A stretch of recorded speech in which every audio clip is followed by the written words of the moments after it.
कभी कभी कुछ शब्द सिर्फ शब्द नहीं रहते, वो एक पुकार बन जाते हैं।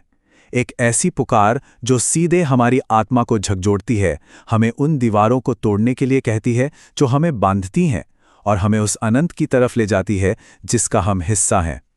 आज हम एक ऐसी ही कविता की गहराई में उतरने वाले हैं। सब कुछ यहीं से शुरू होता है। ओ नन्न चेतना आगुनी अनिकेतनम, यानी ओ मेरी आत्मा सभी सीमाओं से परे हो जा। ये सिर्फ एक लाइन नहीं है, ये तो अपने आप में एक क्रांति है। ये हमारी चेतना के लिए एक गहरा बुलावा है कि वो अपनी ही बनाई हुई जेलों से आज़ाद हो जाए। और ये पुकार और भी गहरी होती जाती है।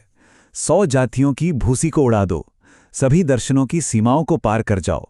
मतलब कवि कह रहे हैं कि हर उस लेबल, हर उस सिद्धांत से ऊपर उठो जो हमें एक पहचान देता है और फिर हमें एक दूसरे से अलग कर देता है।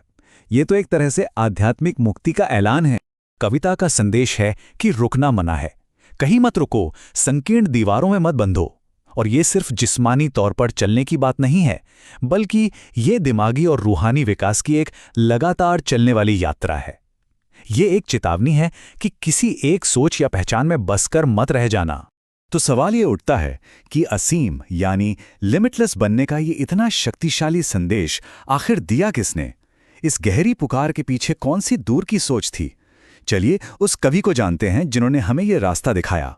हम बात कर रहे हैं एक ऐसे महान शख्स की जिन्हें सिर्फ कवि नहीं बल्कि एक ऋषि माना जाता था, कुवेंपु। तो कुवेंपु, ये उनका पेन नेम था। उनका पूरा नाम था कुप्पल्ली वेंकटप्पा पुट्टप्पा। वो 20वीं सदी के भारत के सबसे महान साहित्यकारों में से एक थे, जिनकी आवाज आज भी पीढ़ियों के दिल में गूंजती है। उनका असर इतना गहरा था कि उन्हें सिर्फ उनके लिखने के लिए ही नहीं जाना गया, उन्हें राष्ट्रकवि और रस ऋषि जैसे टाइटल दिए गए। ये दिखाता है कि उनके पास सिर्फ साहित्य ही नहीं बल्कि एक गहरा ज्ञान और आध्यात्मिक दृष्टि भी थी। जरा उनके जीवन पर एक नजर डालते हैं। 1904 में जन्मे कुवेंपु ने कन्नड़ साहित्य पर एक ऐसी छाप छोड़ी जिसे मिटाया नहीं जा सकता, और इसका सबसे बड़ा सबूत मिला 1967 में, जब उन्हें उनके महाकाव्य श्री रामायण दर्शनम के लिए कन्नड़ भाषा का पहला ज्ञानपीठ पुरस्कार मिला। ये भारत का सबसे बड़ा साहित्यिक सम्मान है, मतलब उनकी प्रतिभा का एक जबरदस्त प्रमाण।